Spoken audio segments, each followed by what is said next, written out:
Yeah, we're live. It is, I missed it by a few minutes. It's 7:10. Let me check here. I'm going to check the lighting. Let's see. Ooh, that's a little hot. That's a little hot. Let's go back. I'm liking that. That'll work for us. It's actually going to get a little better as it darkens up outside. So that will work out good. Tonight, we are going to talk about superchargers. Boost is always good. I just posted up today the video on the 600 horsepower big block Chevy combos. I have a turbo 8.1, the Gen 7 motor. I have an all motor, as it were, 496 buildup, and then also a supercharged 454 junkyard Gen 6, but with a mild top end kit on it. So that particular top end came from the guys at Speedmaster. It dramatically lowered the compression, so any gain that we got from the cylinder heads were not going to be nearly as effective as they would be, because we went from 102 cc chamber to 120 or so. So it had a pretty big negative effect on the static compression ratio. So that hurt it, but it just meant that we could run lots of boost, which we ran a reasonable amount of boost. We did put a decent sized camshaft in it. Excuse me, the comp cam, a high lift version of the 224 230 cam, which the heads could more than take advantage of. We didn't have to worry about piston to valve clearance on this particular issue, because the cam was small enough and the lift isn't really where the piston's going to hit or not hit anyway. It's almost always duration. The 224 fits with available piston to valve clearance, including with having a bigger intake valve on the cylinder heads. So we had a different cylinder head, a different camshaft. Obviously, when we ran it NA, we also had a dual plane intake manifold, which would be the go-to choice for that kind of mild application, even with that camshaft, because it's only going to make peak power at like 5,500 or less. And we ran it NA like that, and then we put the 671 on there, and then we did, because the thing that I like about superchargers, and particularly the positive displacement 671, 871, 1071s, those, is it's very easy to make pulley changes. So all you have to do is sometimes just swap the pulleys. If you have a big pulley on top and a small pulley on the bottom, then it's not going to make very much boost. If you have a big pulley on the bottom and a small pulley on the top, then it's going to make a lot more. We had a whole selection of pulleys that we could juggle and change the boost. So we went from a minimum or a maximum of 4 pounds up to a little over 9 pounds on that particular combination.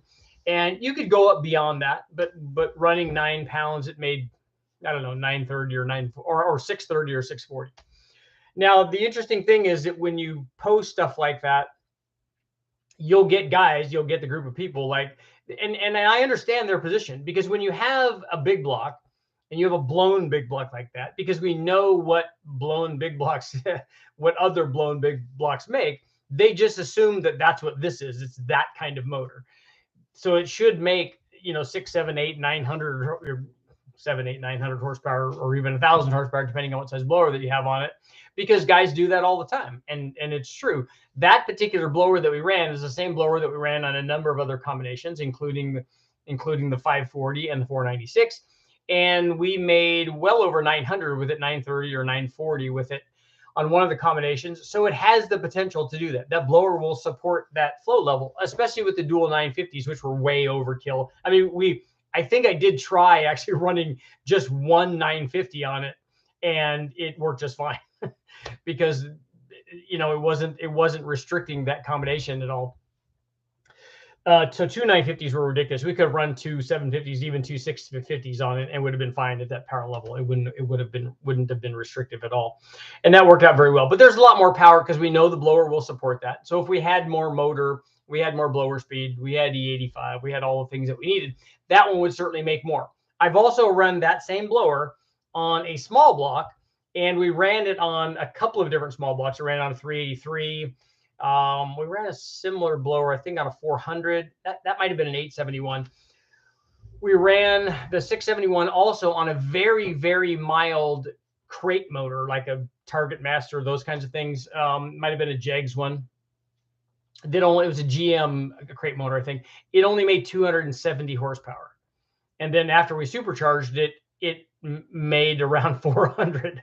So you have the same situation. You have the same problem, is that you have a small block but you have a big blower on it and two big carburetors, and you know, it looks really super cool because it's got a big blower on it. It's got a big polished 671 on it, and so it should make 1,000,000 horsepower, right? Which we've seen lots of the small blocks make a ton of horsepower with a blower on there, but this one didn't. So if you tell somebody, hey, how much did that blown small block made? well, we struggled to get it to make 400. They're like, what? Why? What's going on? Is it down like 3 or 4 of the cylinders? No, it depends on the combination that you're applying it to, because the blower is not magic. The blower is kind of a multiplier, so much like the turbo. So it's going to like it better if more things are there for it to play with. So if you have a more powerful naturally aspirated combination, the blower is going to look better by comparison. When you add it, it's going to be able to supply more airflow. What you want is that thing to supply more airflow and less boost and be more efficient and make more power. And that's really the key. And that's what happened when we applied this 671 to the 540 and the 496. That was much better than this 454 that we applied it to, because we had a motor we had motors that were already making 650 horsepower NA.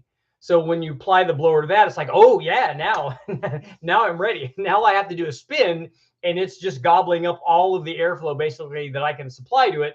I'm not making very much pressure. I'm happy because of that. I'm not inefficient in terms of temperature, and I'm just processing air. And so now we can spin this blower up, and the motor now has the ability to absorb all that. And then once we start getting into, you know, fairly decent boost pressures, we're making some fairly serious power. And that's how we get to the 900 range on these big blocks, is we apply that 671, which is a pretty good one. That one was actually from the blower shop. So that they know what they're doing. They know how to make power. That was a really good supercharger, and it came from them, and we applied it on a lot of different things, and it made lots of power. It's just that you have to apply it kind of on the right thing. So let me know. I'm hoping that you guys have all looked at, there was no fuel distribution problem with the one carburetor, actually. It's just a big mixer, because the fuel doesn't just go straight down the blower and into the holes that it was in. What was I going to tell you? Oh, so I want you guys to let me know, those of you who have watched the video that's up on the 600 horsepower combinations, which one of those is your favorite? Are you the all motor guy looking at the 496? And the 496, the all motor 496 was interesting because we ran it with the stock 088 rec port iron heads.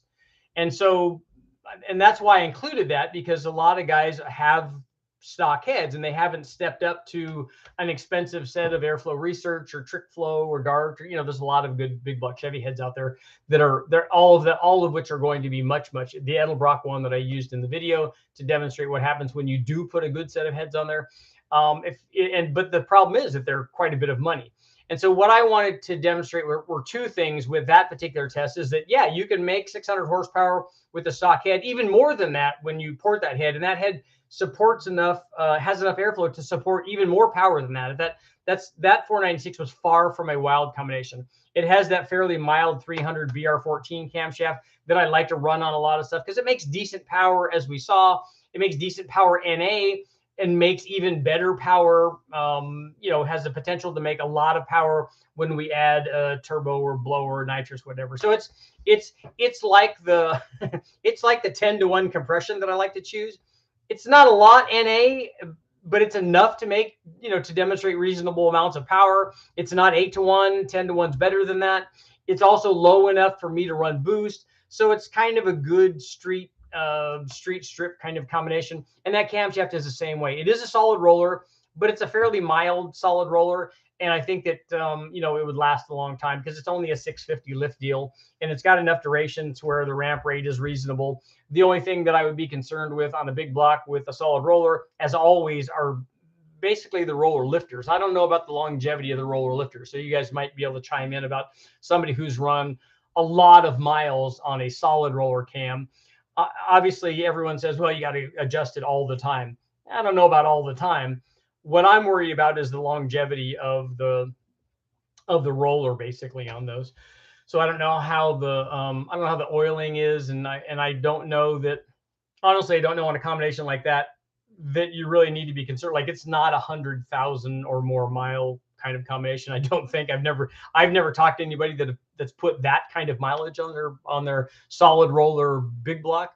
For one, you know, it costs a lot to drive a big block around, especially now with gas prices the way that they are. But even when not, it's not a, you know, it's not a super efficient combination for driving around and going to get groceries and doing all that stuff. So you got to put 100,000 miles on a motor. Either you've had it for a really long time and it's lasted a really long time, or you drive it a lot and put a lot of miles on it. So let me know if you guys have had any interest or any success in running solid roller stuff.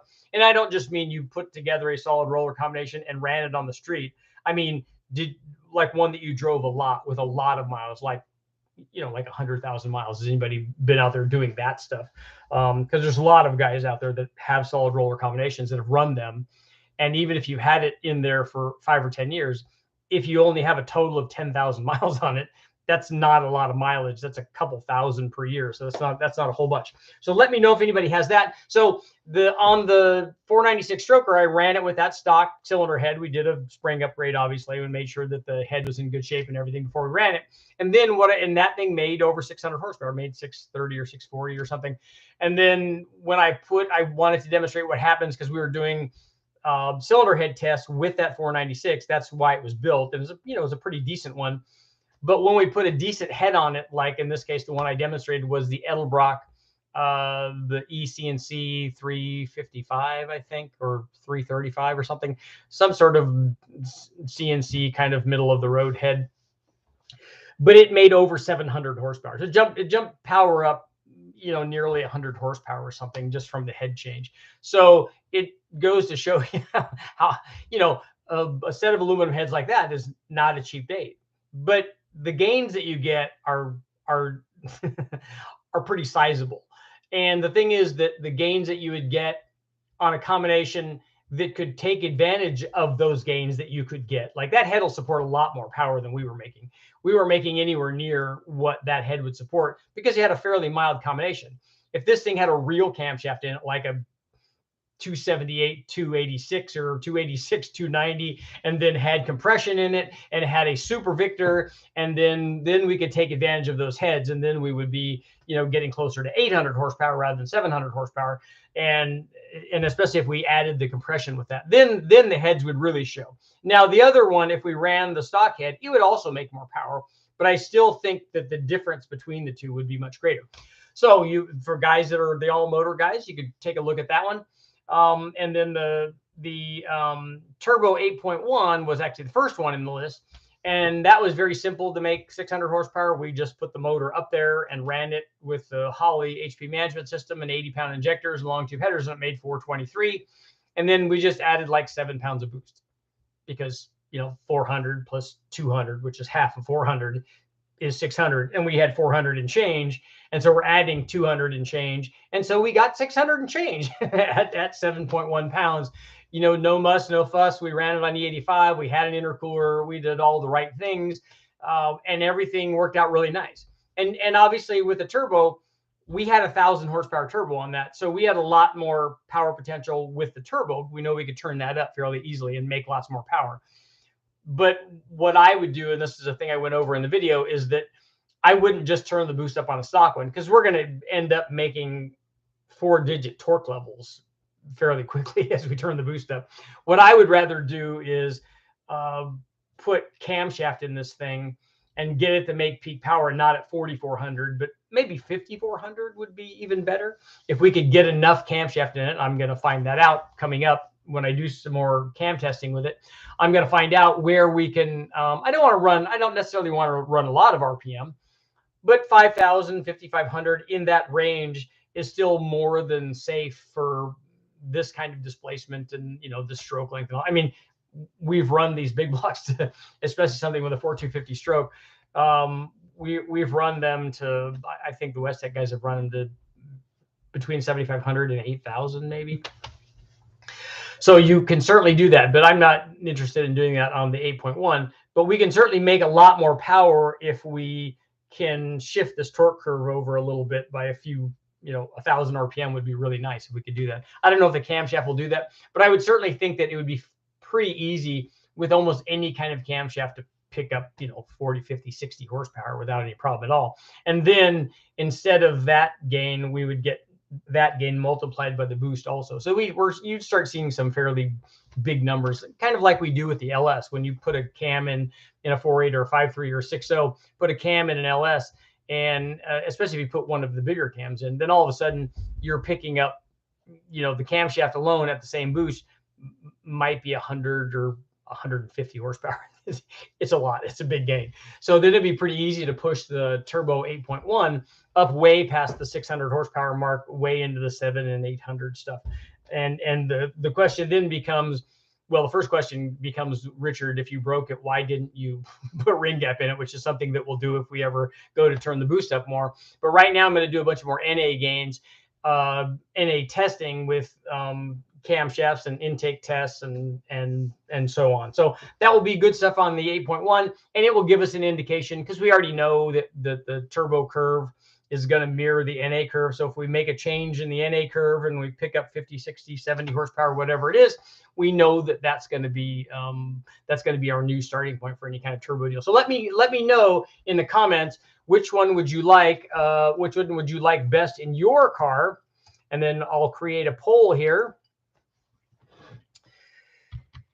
Is the turbo 8.1 liter the best 600 horsepower big block combo? So, and I'll even do this. We'll even put a caveat in there. Of the 3 combos tested, of the three big block Chevy combos tested, is the turbo 8.1 liter, the Gen 7, the next, the best 600 horsepower big block combination. So that will be our poll for tonight. So let's see. So then we'll get to our questions now.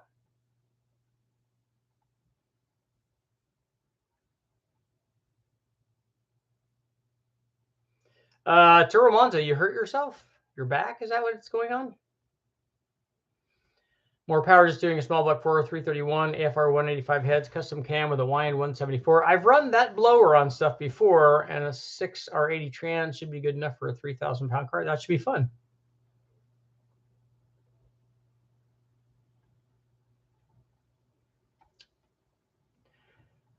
Turbo Monza, what's going on, man?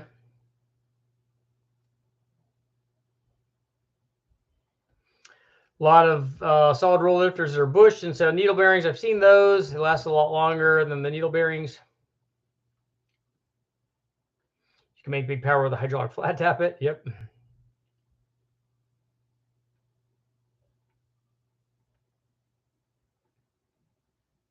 I think the poll for one night would be, should I duplicate the 400 horsepower small block Ford stock cammed AFR headed combination?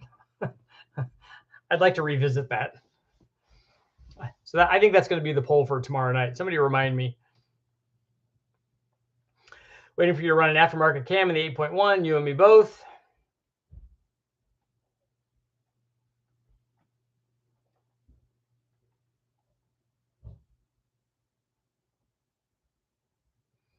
Can we all be comfy at 5,500, please? Yeah, on that big block, I don't think that'd be any problem at all. Been working on LS1 383 TVS. That's good. That's a good combination.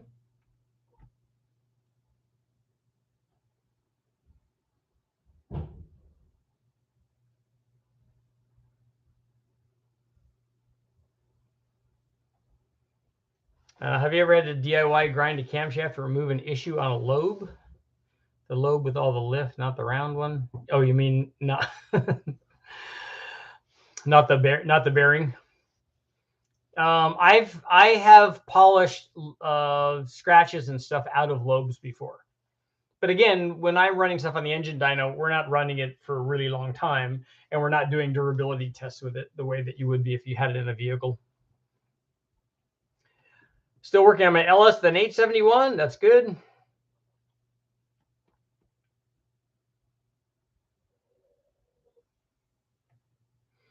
The AFR heads are good heads. I still am skeptical of a 165 head and a stock 5-liter cam making that kind of power with a one. I think it said that they used a 1.7 rocker too.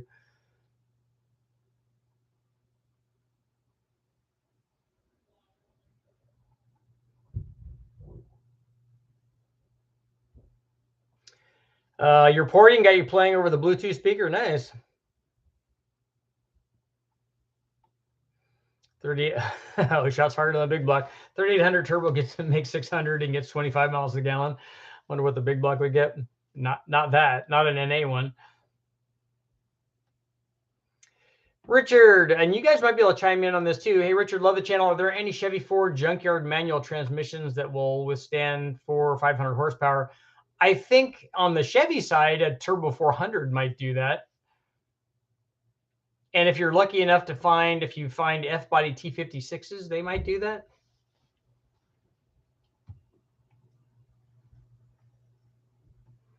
I'd like to see the 400 horsepower stock cam log Ford. Me too.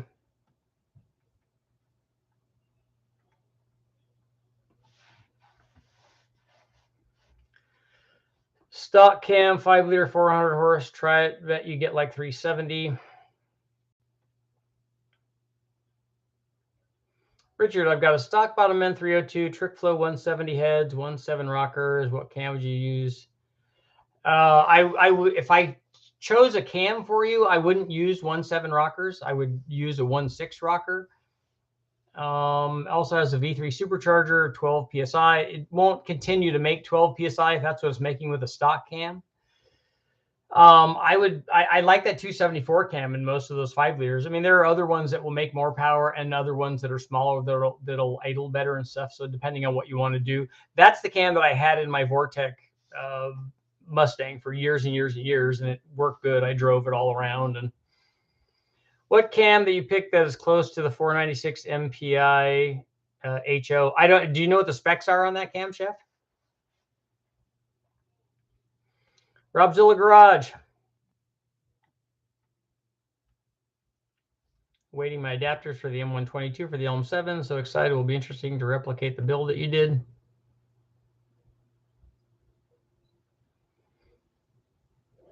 Well, Tyler, you didn't vote because you didn't watch the video today. So which one would you like best? Would you like a turbo 8.1 liter that's stock that made 600? Would you like a 496 with a camshaft and a stock rec port head, carbureted deal, all motor? Or would you like a 454 junkyard motor with Speedmaster heads on it and a comp cam and then a 671 blower? A 489 NA pushing 575, thinking about putting 671 on it. What kind of power can I expect after the blower? That's going to be a good combination. The blower, if you get a good one, is capable of the kind of power that I was talking about.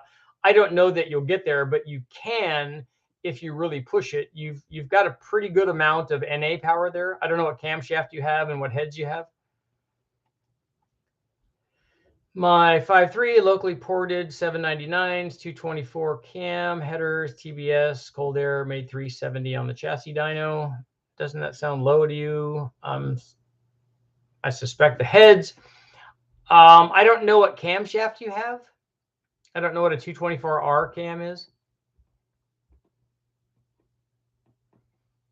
And I don't know what tires and transmission and all that stuff you have.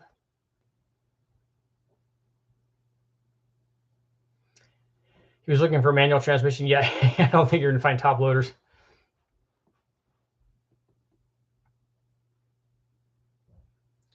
Jason, duration at 50 is 242, 246, 545, 545, 116. So now, Jason, I've already forgotten what I was talking to you about. I'm scrolling back, Jason.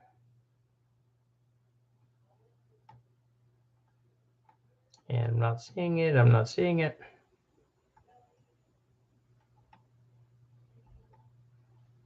I can't find it, so you're going to have to remind me again.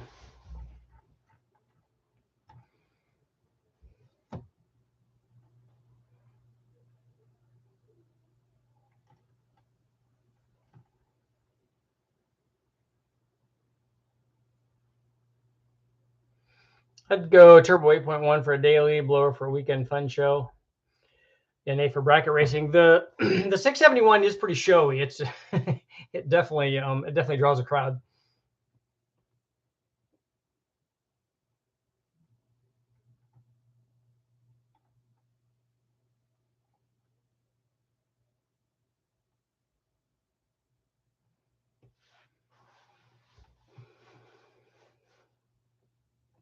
Should I buy a modified GTO? Is that the car that speaks to you?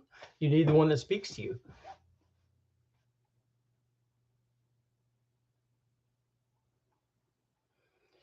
You can't put hypo big block Chevy heads on 8.1. That's not entirely true. I have a guy that did it. It's a bit of work, but it can be done. How many horses is a factory 400 block capable of? Will it hold 6P? What is 6P? Is that 600? And what 400 block you're talking about? Is it a Pontiac? Is it a Ford? Is it the 400M? Because I only know the 400 Ford as a 400M.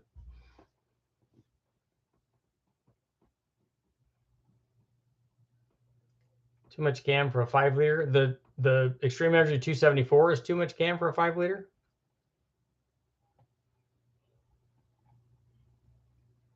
I haven't made 600 with the 400M. We made 540 or 560 or something like that.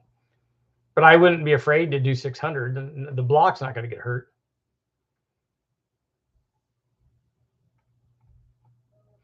Blowers do look impressive. I mean, they also have the right kind of sound too when you're driving around, especially if you put a camshaft in them and they're surging, which can be problematic, like in a boat. And it can be kind of problematic in a vehicle too, depending on what trans and all that stuff you have and what you're trying to do. Like if you're trying to drive in a parade and it's surging really bad, but it does sound good. Could be a 400 Chrysler. That's right.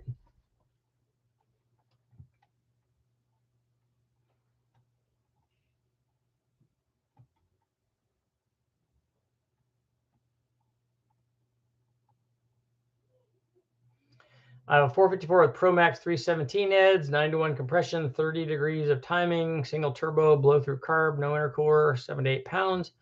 100 octane fuel. Is my fuel overkill? Could I turn up the timing? The timing is probably about where I would run it on that combination, especially with no intercooler, but it is a blow through, so you're getting intercooling there anyway. That combination should run fairly well. I don't know what camshaft you have on there.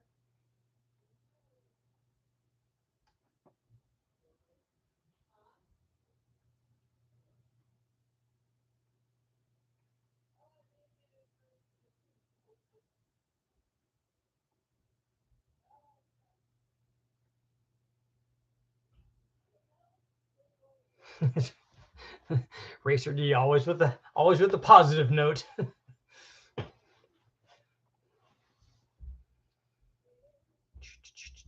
I don't think like with the 400M, if that's what it is, I don't think I would worry about 600 horsepower NA.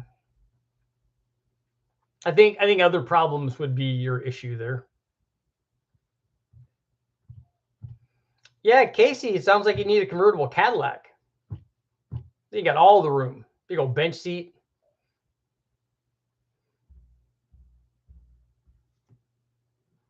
ProCharged Mopar. Let me know if ProCharged Mopar. Let me know if anybody you know is building some 440 stuff. I've got some stuff for 440, guys. Richard, I'm thinking about adding a 400 liter per hour external inline pump to my 6-liter L96 truck motor. How much power would that support when used in conjunction with the OEM pump? So you're going to feed that with the OEM pump. I think with the OEM pump, even at 0 PSI, I'd like to see what the flow rate comes out to be.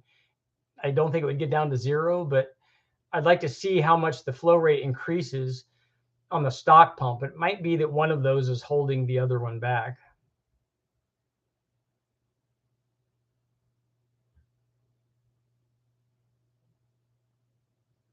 Pro Street Hustler, when I drive my blown Vega around, everybody looks at it like there's a naked girl in the car.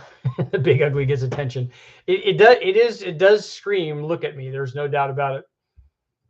I have a 222, 223 Camdale Q4, and the engine surges when cruising below 2200. Is the only fix with the higher stall converter? Can it be turned off and mated to a manual? That cam should not surge on an LQ4. That's a tuning issue. That's not a big enough cam to worry about that, especially if it's actually a 222, 223. That's basically a single pattern cam. That thing should be pretty mild, unless it has a 106-degree LSA or something.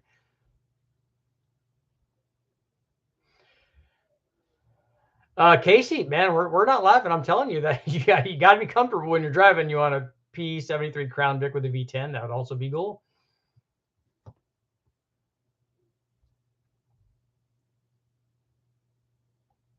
So people in my area are now talking about ghost cam tunes on VVT equipped cars. Love to see a video. What is a ghost cam tune on VVT cars? I'm not cool enough to know what that stuff is. Cameron, Richard, I have a 77 C-Ray with a 235 horse outdrive. Will a 97 Explorer 5-liter with a 274 cam and good valve springs make 235 horsepower? It'll make more than that. Just a stock 5-liter will make like 250 or 260. The way that we tested anyway. I don't know how they're rating those when they're rating them. The way that they're rating them might be the way that they're installed in the boat. The thing that I'd be worried about, what's the exhaust on that motor? Is it a wet exhaust? Because on that kind of camshaft, you might be worried about reversion on the wet exhaust, depending on how they route it.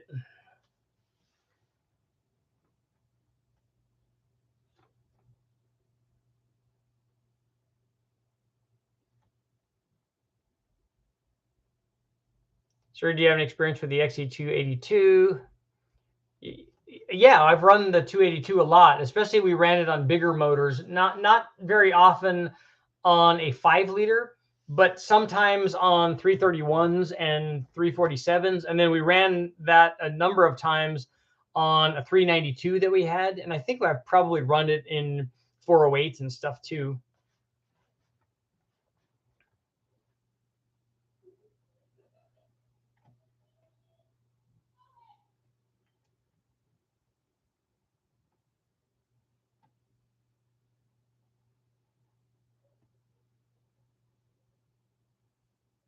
Yeah, Justice, just look at the power output that you're trying to get.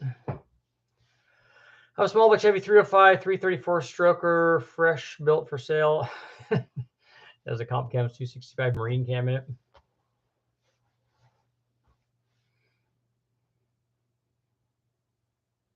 So what crankshaft do you have in that?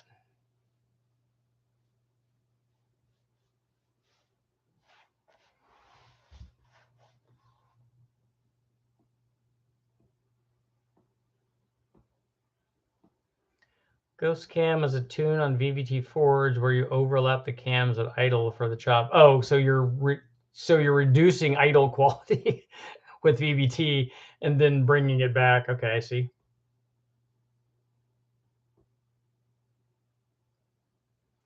How about Truck Norris cam specs for a 351 Windsor running AFR 185s camper van that tows potentially to do as CF5 manual trans?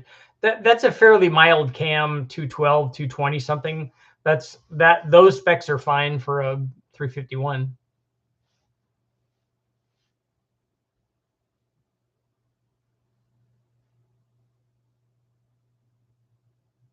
Thanks for doing this, Richard. There are people from all levels, and the people that I'm primarily talking to when I do these videos are not the engine experts because they already have a handle on that stuff.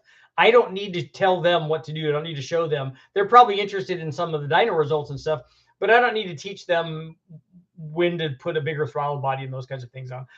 The people that I'm teaching that to are the people that don't know that. So I'm not preaching to the, the experts.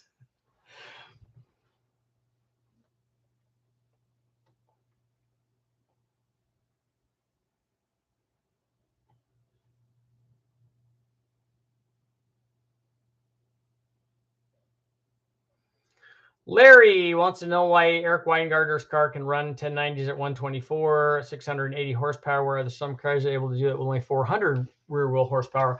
The reason is because they take a look at what a stock eliminator car does.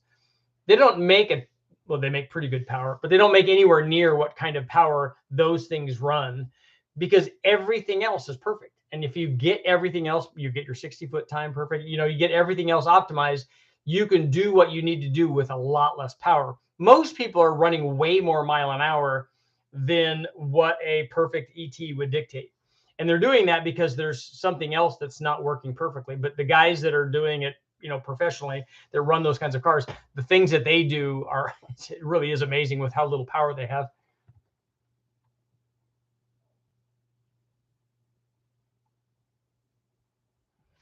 Yeah. Oh, Justice, you're not trying to do 1,000 horsepower, right? Somebody mentioned that. What dry sump system for a small block Chevy? I don't know that I've ever run a dry sump setup on a small block Chevy. Daily, I think, are the only ones that I've seen that guys have run at West Tech.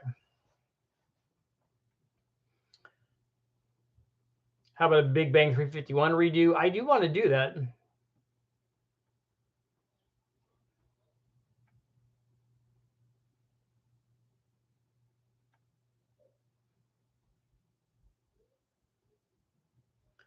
$124 4-mile-an-hour trap speed means he's not putting down at least 150 horsepower worth. Do you have any thoughts on BDS billet 871? I don't know what you mean by do I have any thoughts on it. If you have a specific question about it, they look really cool, and they should be able to tell you exactly how much power that blower would support in an all-out kind of deal. I know a dinosaur with a 671, he claims 15 pounds. Is this believable or smack talk? It could be a little of both. The blower is certainly capable of making 15 PSI very easily, because all you have to do is spin it fast and put it on a motor that doesn't make any NA power. Then it will build a lot of pressure. That's not hard to do. Having it make 15 pounds on a really, really super efficient motor, that's a harder thing to do, because it doesn't have enough airflow to support that. Like if you put that blower on 1,000 horsepower motor, and let's say that blower could only support 1,000 horsepower, it's never going to make 15 pounds.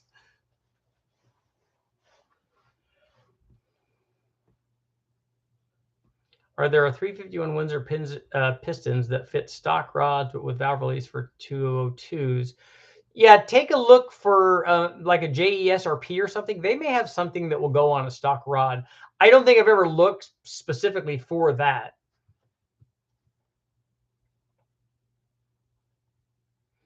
.360 Mopar Holly EFI Victor Jr. intake. Is it a Victor Jr. converted for fuel injection, or are you running a throttle body injection on it? Which throttle body, LS style or 4-barrel? The throttle body style doesn't matter. You're not going to change the power output with either one of those. I've done, well, I can't say you're not going to. In the testing that I've done, there was no change on the same intake manifold at the level that we're at, the power level and stuff that we were testing at. So there's no difference between having the elbow there and having a 4150 throttle opening there. How much power are you trying to make? If you have a Victor Jr., do you have ported heads? What kind of car is this in? What are you wanting to do with it? How much piston to valve clearance you have, because that's going to be a critical issue for how much camshaft you can put in it.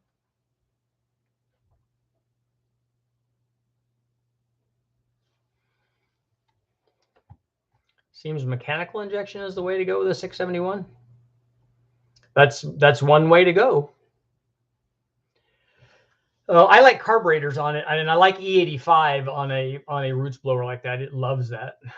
And then as Freiberger showed on the one that he ran with the tunnel ram and the nitrous, it also loves all of that too. Richard, looking at turboing my daily 5.3 Silverado 1500. We put a TS stage 2 high lift cam, 212, 218, 600 lift, 112 LSA ported, the 243 heads, recommended turbo size. The turbo size is just going to be how much power do you want to make? The two that we always bring up, that I always bring up, I say we, it's me. The S475 is the 1,000 horsepower turbo, which you could do with that combination. The GT45, and then there are lots of others that are in between and before that. That's like a 700 or 750 horsepower turbo. So pick the turbo for the power output that you want. That combination will support a lot if you want to make a lot, but hopefully you have ring gap and you have enough fuel pump and injectors and all that stuff too.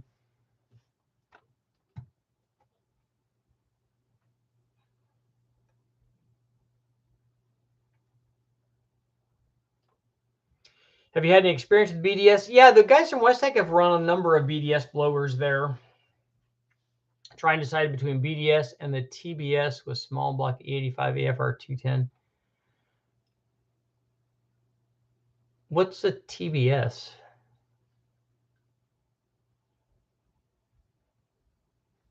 Small block E85 AFR 210 650 solid roller.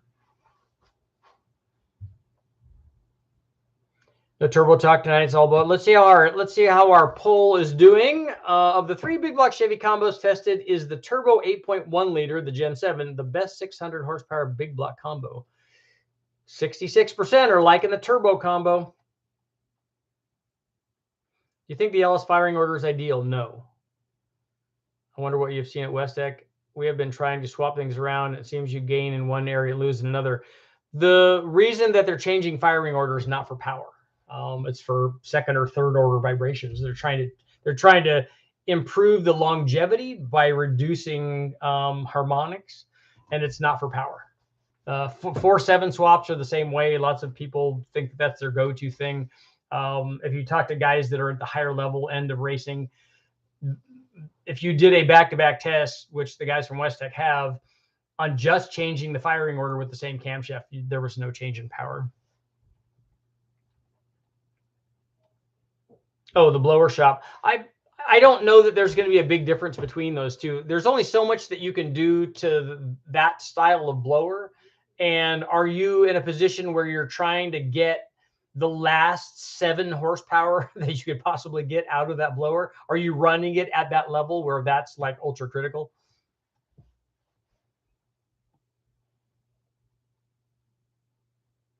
How far can you push a junkyard motor boost wise with no ring gap, small block Ford or LS? I don't know. You got to tell me what the ring gap is from the junkyard motor. Do you know what it is? And the answer is no. You don't know what it is. So there's no way to know how far you can push it because you have no idea what the gap is. And also, it's not, people want to know how much boost can I run? Well, you can only run 7 pounds if you try to do it for a half an hour. And if you have too much timing, you can only do it for like a second or less than a second, and it's going to break. So there's a lot of variables going on there.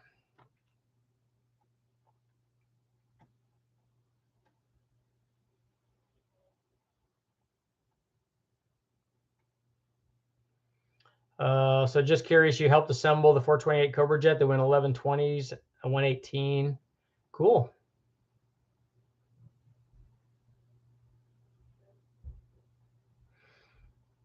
Charles, don't give somebody a boost number. That's not real. That's not accurate.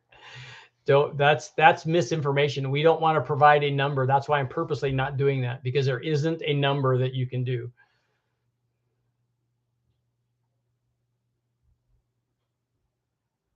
Some brands now offering larger turbos. I've seen some of those.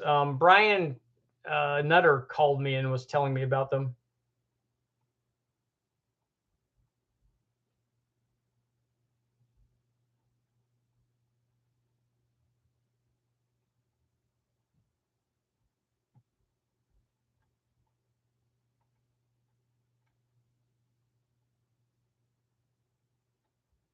Why did it take Ford almost 20 years to figure out how to make NA power from their 4V mod motors? Cleveland guys will take offense to that. 4V Cleveland guys particularly. What's the power potential for that Summit turbo? What size is it? 488. It's an 88 millimeter inducer.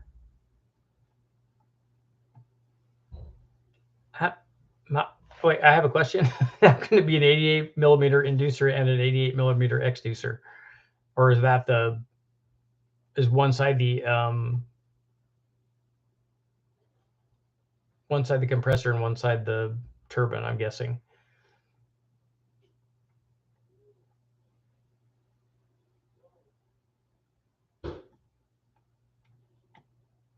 Well, all you can do, Stephen, is try to run boost. I can say it was 16 pounds until I put the firing out the exhaust of the 1011-2 Felpro. And it did that not because the gasket was not strong enough. It did that for another reason.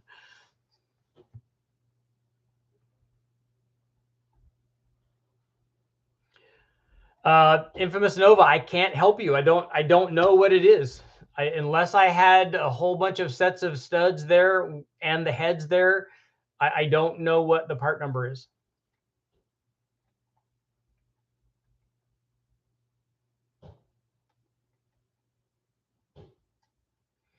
Dish piston okay for nitrous applications? Are they? Yeah. Any piston is okay for nitrous. A flat top, a dish, a dome, whatever. All that's fine.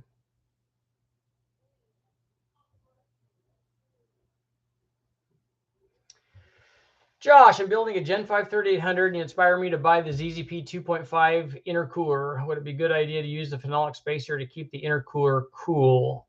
Are you trying to isolate the intercooler from the manifold? I'm not familiar with the phenolic spacer. Is it between the intercooler and the manifold? Or is it between the intercooler and the blower? Which side of the intercooler is it on? And honestly, I don't think it's going to change very much, but I have a carbureted 8.1 with a cam in my 454 SS pickup. That would be a really cool combination. I kind of like that. I like those 454 SS pickups. I like them a lot. Excuse me. I wish they didn't have the throttle body injected motor in them, but that's a perfect application for that 8.1. And just tell me what cam you put in that.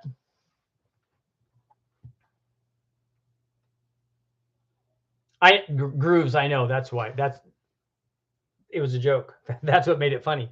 That's why it was a transition. Full of humor, the transition, apparently not. Going from a 4V4 valve motor to a 4V Cleveland. You know, it was a joke. Richard, will the Magic Cam be used in the upcoming test? Which Magic Cam are we talking about?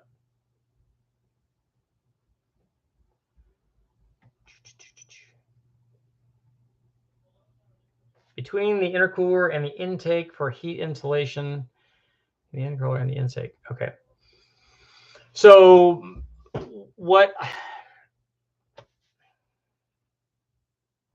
I don't know that's gonna. Are you thinking that the supercharger is not going to get hot and put heat into the intercooler? Are you thinking that there's more heat coming up from the engine radiating into the intercooler than there is under boost coming from the hot blower down into the intercooler? The best insulator that you have there is actually the intercooler itself, with water flowing through it, hopefully cool water flowing through it. That's the best thing. I don't know. I honestly don't think that the phenolic spacer is going to do anything, especially on a closed hood, because everything there is going to get hot. Because if you've ever measured the temperature inside an engine compartment, it gets pretty warm. Even the heat radiated by the engine to all the things that are close to it. I would like to see some data of the thing actually running in the car to see if the phenolic spacer changed that. I haven't tested that. JB, let's see. Somebody's asking. I don't have any top secret cams. The only cam I have that I'm doing is the 3800 one. Turbo Monza 5.3 LM7 board 3900. Okay, an LS1 stage 1 BTR truck cam 706 heads. Is it worth putting them, or is the cam too small to pick up any power for it to justify the porting? Are you porting the 706 heads? It's a pretty small cam. It's not going to, the cam is going to limit power too. You would be taking advantage of ported heads much less with that camshaft than you would with a 228 or a 231 camshaft. The thing that's going to help you there, though, is that the better displacement will be able to take advantage of the ported heads a little bit more, but you just don't have enough camshaft in it.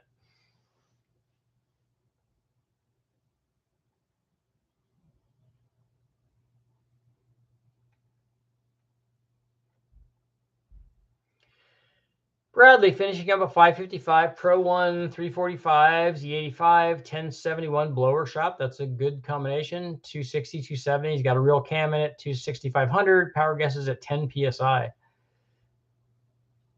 Solid roller 260, 270. What's the static compression on that? I'm just trying to have you run that motor NA. I'd have a better idea on. And then how much blower speed does it take to make 10 psi? I don't know. Is the thing going to make 1,000 horsepower at 10 psi?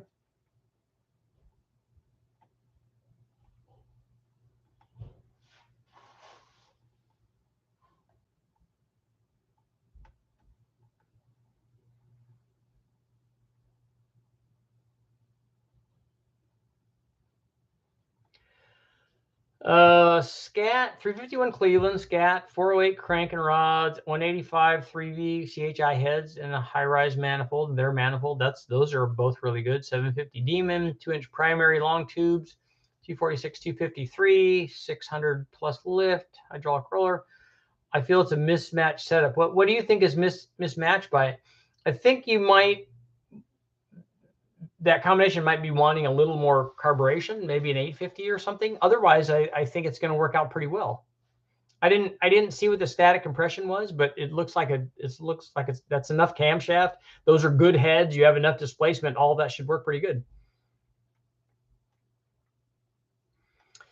Yeah, supporting them right now. Cam is that small for stock converter and good cruising. Well, that's good. Then if you're wanting to stock converter it, then that's a good choice.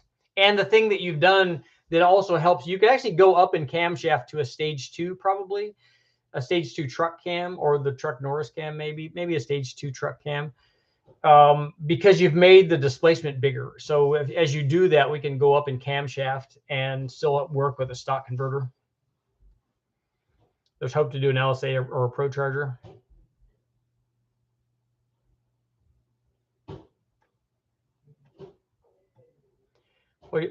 What would you think about a Crane 224 232 cam, but with a tighter LSA to make a bit more torque? I think you could do that. I think, and that might be beneficial. I think that the one that I had run so many times was like a 115. It might make a little more, but the thing is, we've shown from the different camshafts that we get to a point where it doesn't make necessarily more torque. It just moves over that, because we have that torque plateau with a lot of different camshafts. It's the torque plateau is just in a different spot.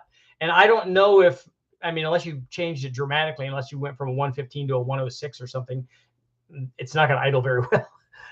But I don't know that you'd see a big spike in the peak torque for doing that.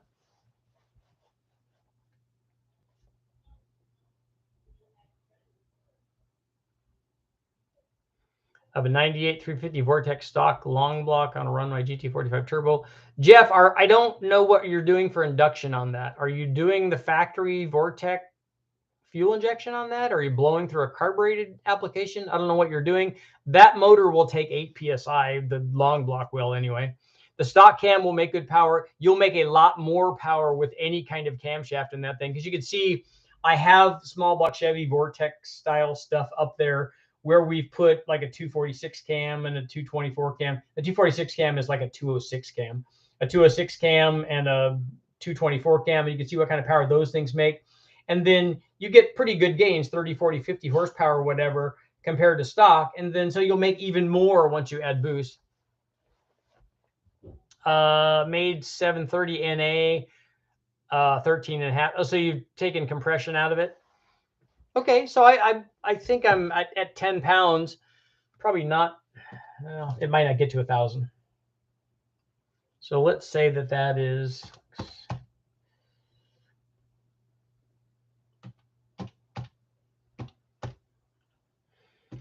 yeah, it might be near there.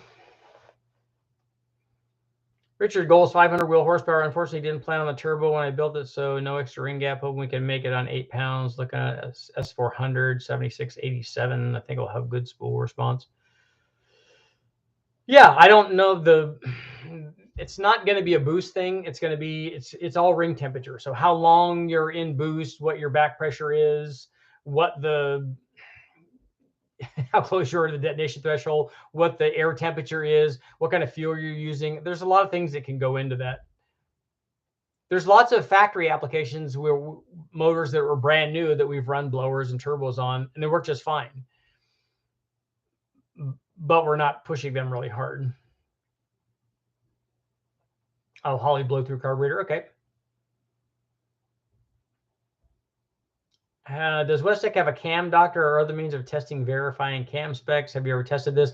I've never run a cam doctor. I've never taken a cam that somebody has sent me, like a comp cam that's supposed to have this kind of spec, and check the specs. I don't even know, other than the modular forge stuff, I don't think I've ever degreed any of these cams I put in the LS stuff either. I've just put them in because the reason that I did that, my justification for being lazy and not checking them, is that I'm doing what 95% of the people would be doing them. Very few people other than dedicated engine builders check cam specs. A guy that's swapping a camshaft on a junkyard LS is not going to be putting a degree wheel on there to find out what it is. And even if he did, he's if you have a stock timing chain on there, you don't have the means to adjust that anyway. So unless he got an adjustable timing set along with his cam swap, which would be very, very rare. So I just don't know how real world it is.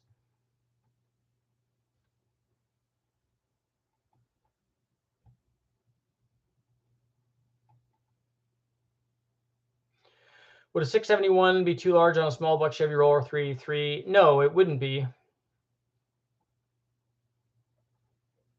There are lots, and you need to determine what the need for the 671 is. If you're looking to make lots of power, there are better ways to make power. Almost any kind of small turbo is going to make more power than the 671 does. It doesn't look as cool as the 671, nor does it sound as good.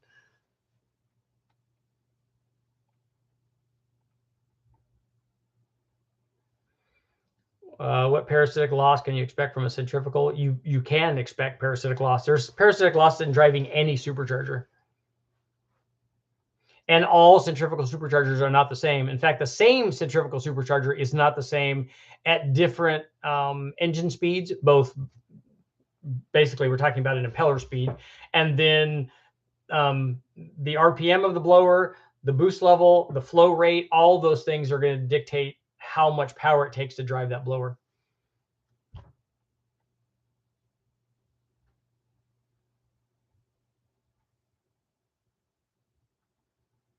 Is Todd in the house? What's up?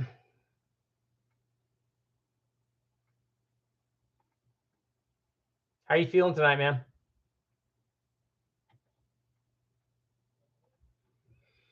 Yeah, offset keys. There's always ways to adjust it. But again, 95% of the people are not going to do that. I use a degree wheel and junkyard stuff to impress my buddies. Yeah. So I'll just bolt it up there and take a photo of it. So then I can say, yeah, I check every one. Wink, wink.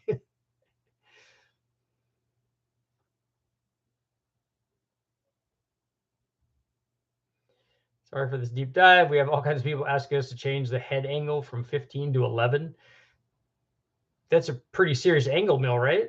We haven't seen huge goals that make sense for the machine cost. Yeah, I mean, you would change the head design to do that, and then maybe you might see something. Maybe if you, I haven't tested an angle mill specifically to see if there was a change in flow rate.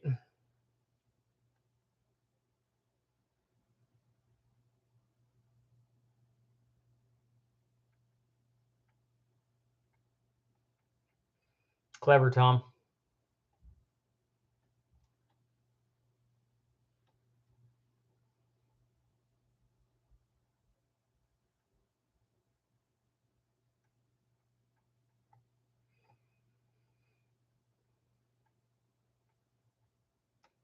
How far can you push the under bonnet? 177 or 250? It's not how far you can push them. They're limited in their total flow and RPM capability. I can't remember how much. I think I have some stuff on a 250 where we were making in the 600s. And on a 177, I think we might have gone in the 500s with one of those.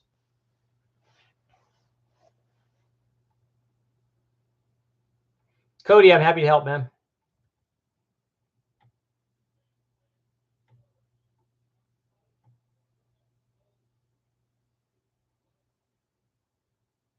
Richard, I'm in a dilemma. I have half of my hair. I recommend cutting it all off. As soon as I did that, my life was so much easier. Richard, how's it feel to have hundreds of friends you've never met? I, I think you mean tens of friends or ones.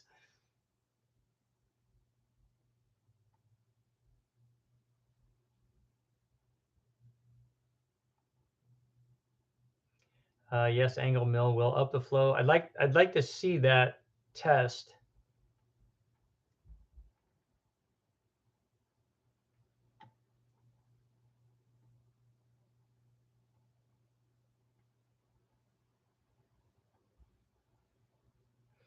Richard should throw a get together for all his minions, his followers. Where am I going to have that at? 5-layer stroker, no low end torque. Comp recommends 411 gears. Will this help? Duration 242, 240. Well, 242, 246 is a, and you have a 5-liter.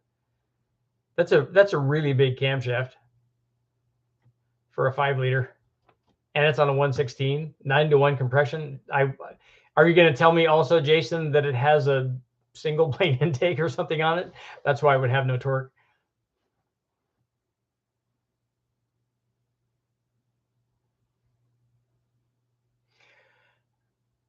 A Turbo Monza, there's more than 32 likes. There's 100 and something right now.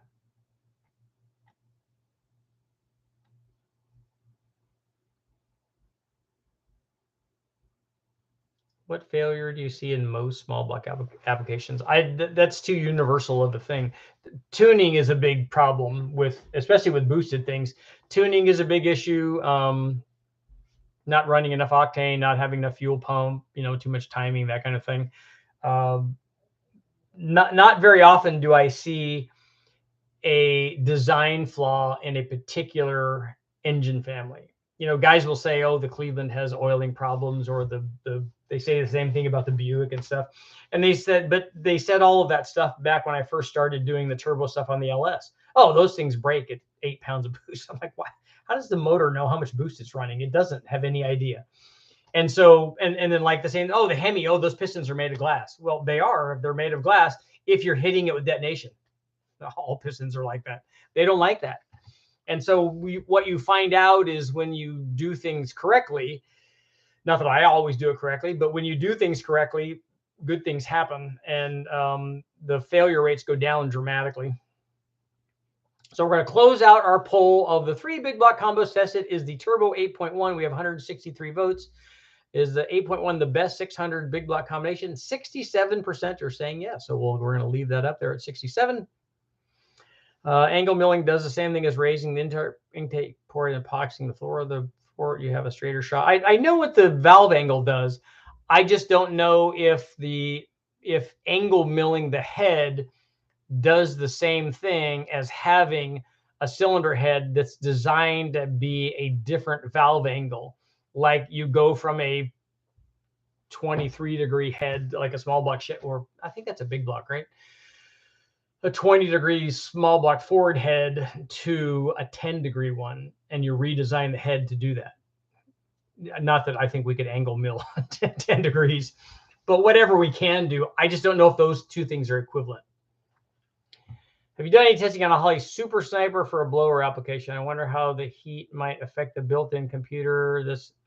I'm not a fan of those throttle body injections, so I haven't tested that on a blow-through application.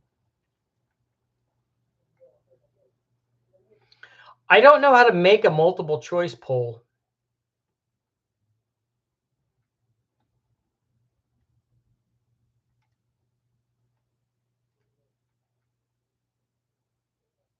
It's gray on the back half. Should I dye it and wear a hat? Just cut it all off. Just if you shave it all the time, then nobody knows that it's gray and nobody knows that it's not there. And then you don't have to buy shampoo and you don't have to go get haircuts. You don't have to do any of that stuff.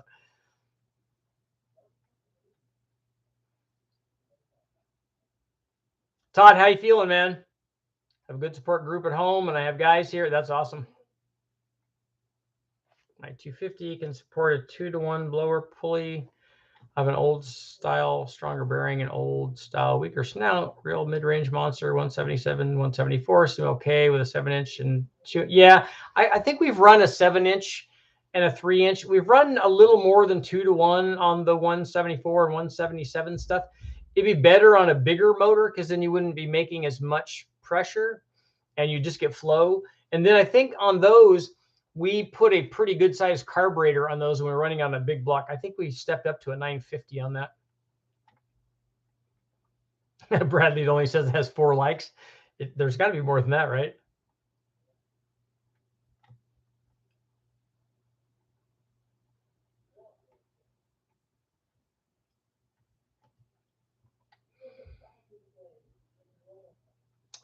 Tom, are you live tomorrow in the afternoon? It would be in the morning if I'm going to do 2 on the day. I'm giving a thumbs up for the 496 stroker for RPM. If it has a good rotating assembly. It had forged internals, turbo 8.1 for the rest of us. You can only angle mill 2 degrees. That's kind of what I remember. The guy, Rick from Pacific Performance, back when I was doing stuff, doing stories with him on the AFR small block stuff, he used to angle mill a couple of the AFR heads for the small blocks. And I thought that that's what he was changing it by, about 2 degrees.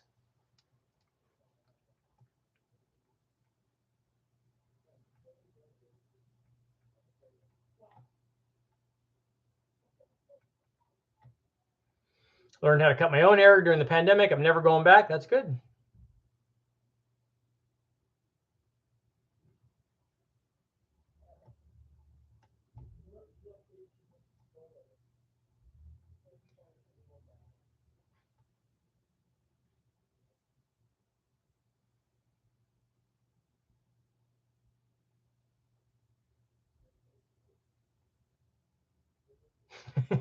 Should I buy 3-foot stilts or wear a hat?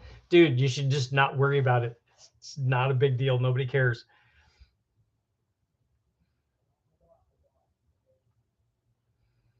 As long as I can sit up and take solid foods, I'm all in. Good. Dude, I'm glad you're doing well. Let me know. We need to get together, obviously.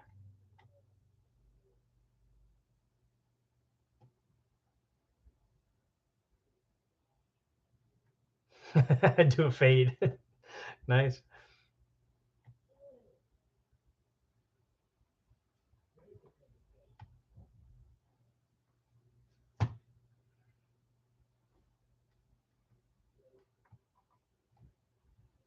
$871 roots blown, built LS motor on 85 with static compression 10-to-1. I think that the 383 that I did on the LS that we ran the 671 on, I think was around 10-to-1. To Ramonzo, think about doing some flow testing. Dude, don't worry about it. You do, if you can do that, that's fine. Don't hurt your back if that's what the issue is. It's not, there's no critical push for that. You get better and then worry about doing the heads. When is the 2.2 thousand horsepower video coming out? That one might be a while.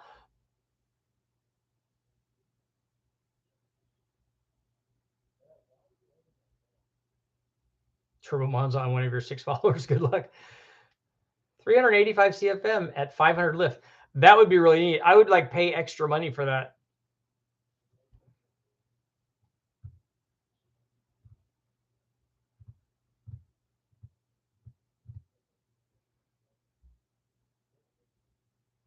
Just had back surgery in December.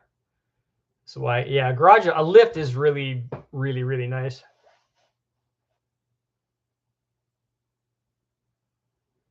I also talked to, oddly enough, I went to and I've got to get going though after this short story.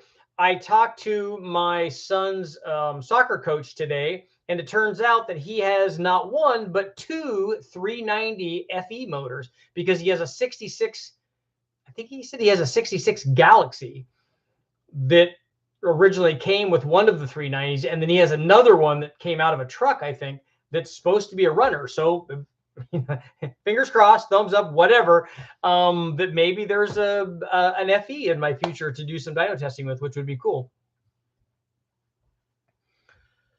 I know you did American Ninja Warrior, but have you done most extreme elimination? I don't know what that is.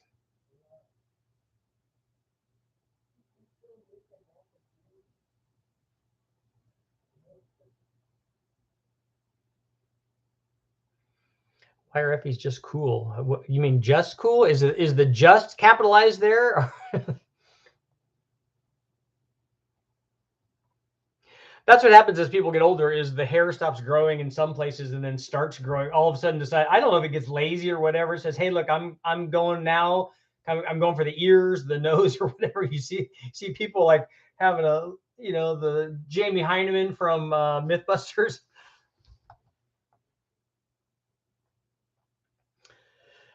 Yes, you could get a 7-liter option in the 66 Galaxy.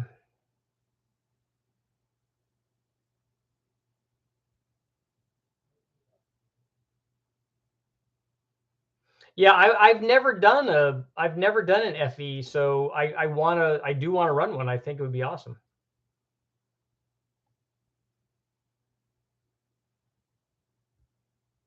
Thunderbolt tribute. Let's go. Okay, guys, it is late. Come on, look at that. Thank you guys all for showing up. Hopefully you have all. If you have not, please check out the video on the 600 horsepower big block stuff. I've got to go promote that stuff.